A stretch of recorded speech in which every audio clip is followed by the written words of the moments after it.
Assalamualaikum warahmatullahi wabarakatuh. Selamat pagi semuanya. Bagaimana kabar kalian hari ini? Alhamdulillah. Untuk ketua kelas dipersilakan untuk memimpin doa terlebih dahulu. Amin. Sebelum kita memulai pelajaran, saya akan melakukan presensi terlebih dahulu. Selesai. Harap tenang ya dalam mengikuti pelajaran Ibu dan jangan ramai. Saya harap kalian dapat mengikuti pelajaran hari ini dengan baik ya. Mari kita mulai pembelajaran pada hari ini. Pelajaran hari ini yaitu materinya adalah aktivitas pemanfaatan sumber daya alam dapat dibagi ke dalam beberapa bentuk. Langsung saja, di sini kita akan membahas tentang pemanfaatan sumber daya alam telah dilakukan dalam berbagai bentuk aktivitas yang disesuaikan dengan sumber daya alam yang dimiliki. Aktivitas pemanfaatan sumber daya alam dapat dibagi menjadi beberapa bentuk. Antara lain yang nomor 1 yaitu aktivitas pertanian, nomor 2 aktivitas perkebunan, nomor 3 aktivitas peternakan, nomor 4 aktivitas pertambangan, nomor 5 aktivitas perikanan, dan yang terakhir yaitu nomor 6 aktivitas kehutanan. Langsung saja, di sini saya akan menjelaskan poin nomor 1 yaitu aktivitas pertanian. Negara kita merupakan negara agraris. Berbagai jenis tanaman dapat tumbuh. Secara umum, pertanian di Indonesia dapat dibagi menjadi dua, yaitu pertanian lahan basah dan pertanian lahan kering. Hasil pertanian di Indonesia antara lain seperti padi, jagung, ubi kayu, kedelai, kacang tanah, sayuran, bunga, dan buah-buahan. Selanjutnya kita akan membahas poin yang kedua, yaitu aktivitas perkebunan. Perkebunan merupakan usaha penanaman lahan dan tanaman-tanaman keras. Ada dua macam perkebunan, yaitu perkebunan rakyat dan perkebunan besar. Perkebunan rakyat adalah perkebunan yang dikelola oleh rakyat, sedangkan perkebunan besar biasanya dikelola oleh pemerintah atau perusahaan.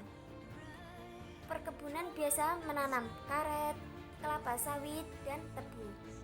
Hasil perkebunan ini lebih ditunjukkan untuk ekspor sehingga dapat menghasilkan devisa bagi negara.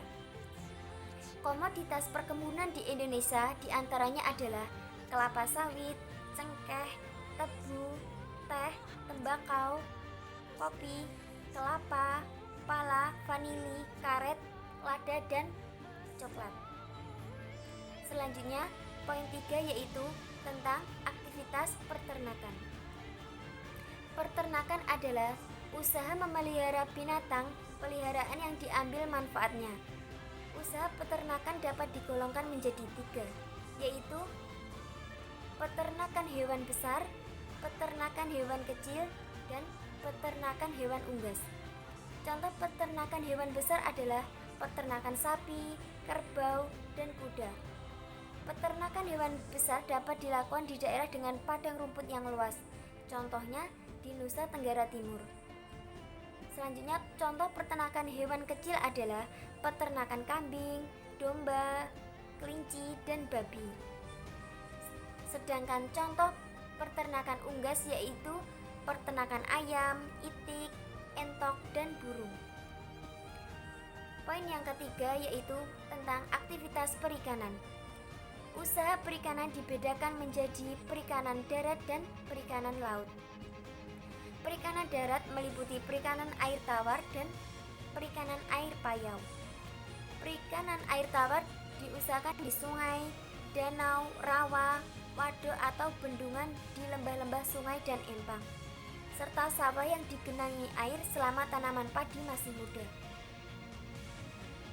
Selanjutnya, perikanan air laut adalah usaha menangkap ikan di pantai atau di laut dan pembudidayaannya ikan laut dapat dalam tambak-tambak. Di Indonesia, usaha penangkapan ikan laut banyak dilakukan oleh nelayan tradisional. Lahan perikanan air laut di Indonesia sangatlah luas.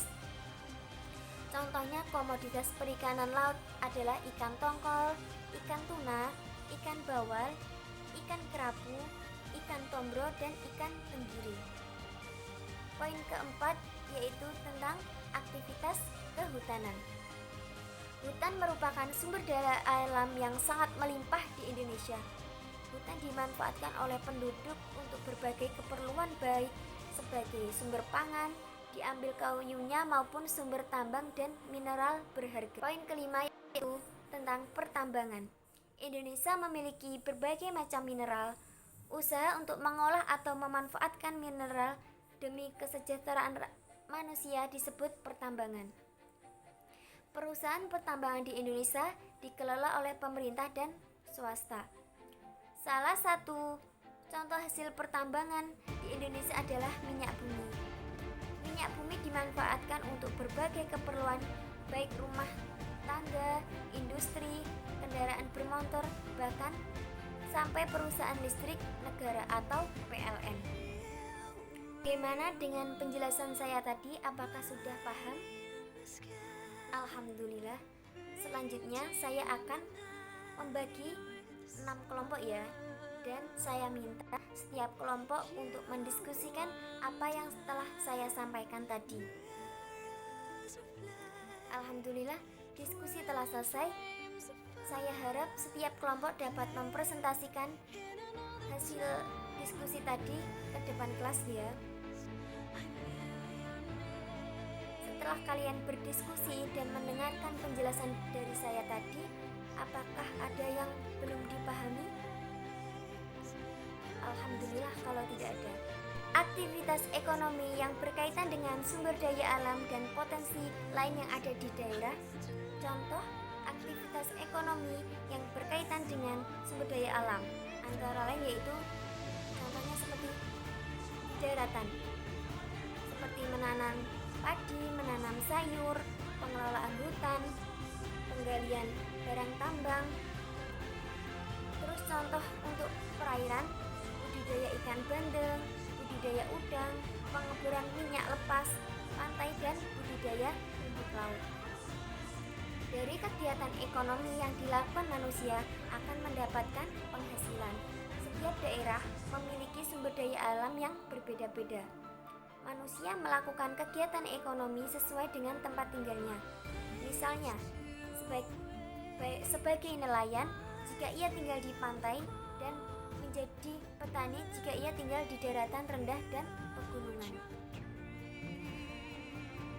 Kelestarian sumber daya alam tergantung pengelolaannya oleh manusia. Suatu daerah yang kaya sumber daya alam akan membuat masyarakat di sekitarnya hidup makmur. Sebelum saya akhiri pembelajaran pada hari ini, saya akan memberikan PR untuk kalian berupa soal pilihan ganda dan uraian. Semoga diberi kelancaran dalam mengerjakan tugas ya. Sekian pertemuan hari ini. Kita tutup dengan bacaan hamdalah bersama-sama. Alhamdulillah. Sekian, wassalamualaikum warahmatullahi wabarakatuh.